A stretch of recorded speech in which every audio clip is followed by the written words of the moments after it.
আসসালামু আলাইকুম সপ্তম শ্রেণীর প্রিয় শিক্ষার্থী বন্ধুরা, আশা করি তোমরা সবাই ভালোই আছো। আজকে আমি তোমাদের প্রথম অধ্যায় অর্থাৎ মূলত ও অমূলত সংখ্যা এই অধ্যায়টির অনুশীলনী হচ্ছে 1.2 1.2 পৃষ্ঠা নম্বর হচ্ছে 15 পৃষ্ঠায় অনুশীলনী 1.2 এর যে অঙ্কগুলো আছে সেই অঙ্কগুলোর ভিতরে কিন্তু আমি 1 থেকে 3 পর্যন্ত অঙ্ক আমি এর আগের ভিডিওতে করেছি। তো আজকে আমি করব 4 থেকে 9 পর্যন্ত। শুরুতেই আমরা 4 নম্বর অঙ্কটি করব। দেখো এখানে যেটা বলা হয়েছে, দুটি ক্রমিক সংখ্যার বর্গের অন্তর 19। এই তথ্য থেকে 4 ও 5 নং প্রশ্নের উত্তর আমাদের দিতে হবে।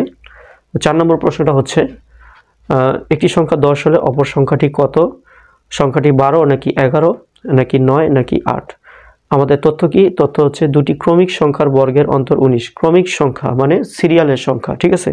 একটি সংখ্যা দেওয়া আছে 10, তাহলে 10-এর পরের সিরিয়াল হচ্ছে 11 এবং 10-এর যদি 11 না হয় তাহলে 10-এর আগের সিরিয়াল হচ্ছে 9। হয় 9 হবে, না হলে 11 হবে, ঠিক আছে। তাহলে হয় 9 হবে, না হলে 11 হবে। আমাদের এখানে টিক মার্ক দিতে হবে সঠিক উত্তরে। আমরা চেক করব যে 11 হবে নাকি 9 হবে, ঠিক আছে। তো এই জন্য আমাদের যেহেতু দেওয়া আছে একটি যে সংখ্যা আমাদের দেওয়া আছে 10, তো প্রথমে আমি কি করব, আমি 10 লিখব। তারপরে আমরা যে তথ্যটা দেওয়া আছে সেই তথ্যটা পড়ব। দেখো এই যে ক্রমিক সংখ্যার বর্গের অন্তর, দুটি ক্রমিক সংখ্যার বর্গের অন্তর, অর্থাৎ দুটি ক্রমিক সংখ্যাকে আমাদের বর্গ করতে হবে। একটি সংখ্যা তো আমাদের বলেই দেওয়া আছে 10, তাহলে 10কে আগে আমি বর্গ করব। 10কে বর্গ মানে 10-এর পাওয়ার 2। 10কে বর্গ করা অর্থ হচ্ছে 10-এর পাওয়ার 2, অর্থাৎ 10-এর উপর আমাকে ডান দিকে 2 লিখতে হবে, ডান দিকের উপরে 2 লিখতে হবে, তাহলে 10-এর পাওয়ার 2 হবে, অর্থাৎ 10-এর বর্গ হবে। এরপরে কি করতে হবে, দুটি ক্রমিক সংখ্যার বর্গের অন্তর করতে হবে দুইটি ক্রমিক সংখ্যার।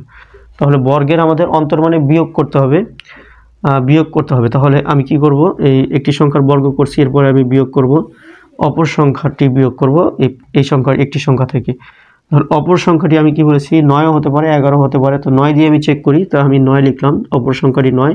এখন এই 9কে বর্গ করতে হবে। তাহলে 9কে বর্গ করা মানে হচ্ছে 9-এর উপর পাওয়ার 2 দেওয়া, ঠিক আছে। যাই হোক, আমি একটি সংখ্যা দেওয়া আছে 10, অপর সংখ্যা 9 ধরলাম, দুইটাকে বর্গ করলাম, বর্গ করে এখন বিয়োগ করে দেখব বিয়োগফল 19 হয় কিনা। যদি 19 হয় তাহলে এই অপর সংখ্যাটি 9 সঠিক, ঠিক আছে। তাহলে আমরা কি করব, বিয়োগ করি। তো 10-এর উপর বর্গ করা মানে হচ্ছে 10-এর পাওয়ার 2। 10-এর পাওয়ার 2 মানে আমাদের কি করতে হবে, দুইটা 10কে গুণ করে দিতে হবে, ঠিক আছে। এরপরে চিহ্ন আছে বিয়োগ চিহ্ন, তো আমি বিয়োগ চিহ্ন দিয়ে নিলাম। এরপরে 9-এর উপর পাওয়ার 2 মানে দুইটা 9কে আমাদের গুণ করে দিতে হবে, ঠিক আছে। তাহলে 10-এর সাথে 10 গুণ করলে হচ্ছে 100, আর এদিকে 9-এর সাথে 9 গুণ করলে হচ্ছে 81। 100 থেকে 81 বিয়োগ করলে আমরা পাবো 19। তাহলে আমরা কি করলাম, এই যে দুটি ক্রমিক সংখ্যার বর্গের অন্তর বা বিয়োগফল আমরা পেলাম 19। এখানেও আমাদের দেওয়া আছে যে অন্তর 19। তাহলে কিভাবে পেলাম, আমরা অপর সংখ্যাটি 9 ধরে 19 পেয়েছি। তাহলে এইখানে গ নাম্বারের যে উত্তরটা 9, এটা হচ্ছে সঠিক, ঠিক আছে।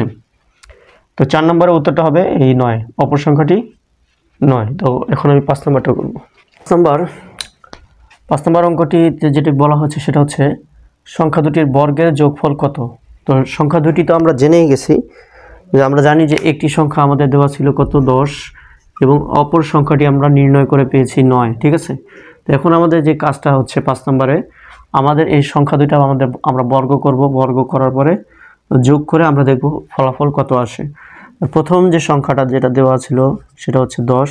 10কে আমাদের বর্গ করতে হবে, তাহলে 10-এর বর্গ মানে হচ্ছে 10-এর পাওয়ার 2। তো এর সাথে আমরা যোগ করব অপর সংখ্যার বর্গ। অপর সংখ্যাটি আমরা নির্ণয় করে পেয়েছিলাম 9। এখন 9-এর উপর বর্গ মানে হচ্ছে 9-এর পাওয়ার 2, ঠিক আছে। তো বর্গ করার পরে আমরা যোগ করব, যোগ করে আমরা দেখি কত পাই। 10-এর পাওয়ার 2 মানে দুইটা 10কে আমাদের গুণ করে দিতে হবে। এরপরে আমাদের এই যোগ চিহ্নটা আমরা এখানে লিখলাম। 9-এর পাওয়ার 2 মানে কি, আমাদের দুইটা 9কে গুণ করে দিতে হবে। আচ্ছা, 10-এর সাথে 10 গুণ করলে আমরা পাবো 100। এরপরে যোগ চিহ্ন দিতে হবে। 9-এর সাথে 9 গুণ করলে আমরা পাবো 81। যোগ করলে আমরা কত পাচ্ছি, 100 আর 81 যোগ করলে আমরা পাবো 181। তাহলে এখানে এই যে গ নাম্বারটা হচ্ছে 181, তার মানে উত্তর হবে 181। পরবর্তী অঙ্ক হচ্ছে 6 নাম্বার। তো এখানে যেটা বলা হচ্ছে 0.01 এর বর্গমূল নিচের কোনটি। তো এই জন্য আমরা কি করব, আমরা যে সংখ্যাটা দেওয়া আছে অর্থাৎ 0.01 এই সংখ্যাটা আমরা বর্গমূল নির্ণয় করব। তো এই জন্য আমাদের কি করতে হবে, ডান দিক থেকে দুইটা করে আমরা অঙ্ক নিব এবং জোড়া করব, ঠিক আছে। আর এরপরে দুইটা জোড়া করার পরে আরেকটা সংখ্যা বা অঙ্ক থেকে যাচ্ছে জোড়াবিহীন। তো এটা জোড়াবিহীনই থাক, এতে কোনো সমস্যা নেই। ডান দিকে একটা দাগ দিব। তো এবার দেখো সবার প্রথম যে অঙ্কটা হচ্ছে 0। তো আমি এখানে 0, আমাদের এখানে 0 আনতে গেলে আমাদের কি করতে হবে, ভাগফলে আমি যদি 0 দিই তাহলে 0 বর্গ হচ্ছে মানে হচ্ছে 0 বর্গ মানে 0-এর সাথে আমাদের 0 গুণ করলে হবে 0। তাহলে 0 বর্গ হচ্ছে 0, 0 বর্গ আমি পেলাম 0, এই বর্গ আমি এখানে বসালাম, ঠিক আছে। এরপরের সংখ্যাটা 0 থেকে 0 বিয়োগ করলে 0, বামে 0 না লিখলেও চলবে।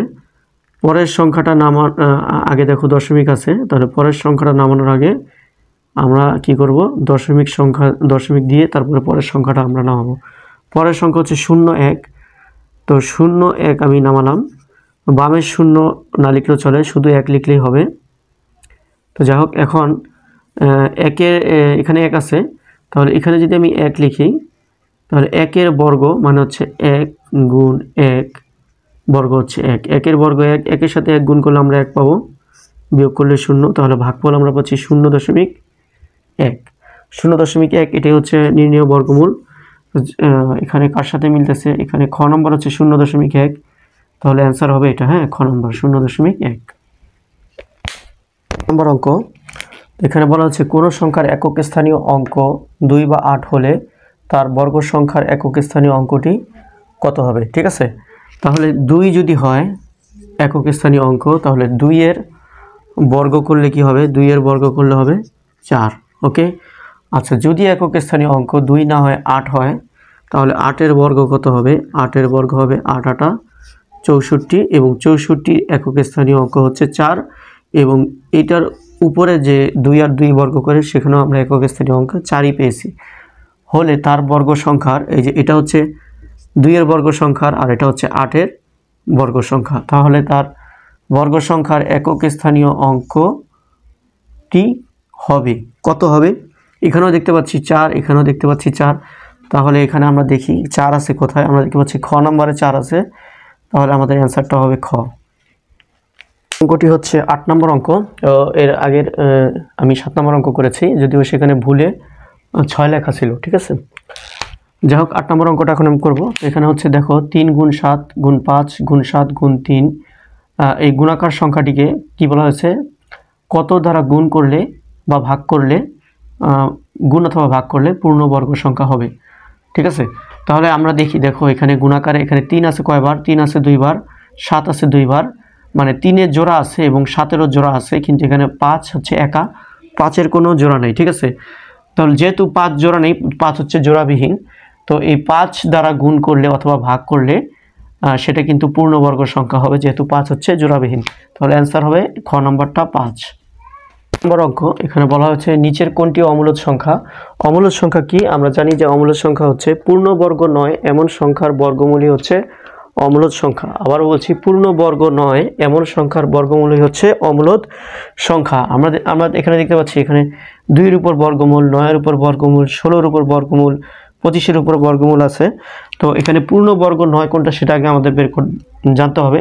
দেখো এখানে 9 হচ্ছে পূর্ণবর্গ, কারণ 3 3 9, 16 হচ্ছে পূর্ণবর্গ, কারণ 4 4 16, 25 হচ্ছে পূর্ণবর্গ, কারণ 5 5 25। আর এখানে 2-এর উপর বর্গমূল, 2 কোনো পূর্ণবর্গ সংখ্যা নয়, কারণ 1 সাথে 1 গুণ করলে হচ্ছে 1, 2-এর সাথে 2 গুণ করলে হচ্ছে 4। 1 আর 4-এর মাঝখানে কোনো পূর্ণবর্গ সংখ্যা নাই। 1 আর 4-এর মাঝখানে আছে 2 আর 3। 1 একটি পূর্ণবর্গ, 4 একটি পূর্ণবর্গ, কিন্তু 1 এবং 4-এর মাঝখানে 2 এবং 3 কোনো পূর্ণবর্গ নয়। তাহলে যেহেতু 2 পূর্ণবর্গ নয়, তাহলে 2-এর উপর বর্গমূল মানে এটা একটি অমূলদ সংখ্যা। তার নিচের কোনটি অমূলদ সংখ্যা, এই যে ক নম্বরটা।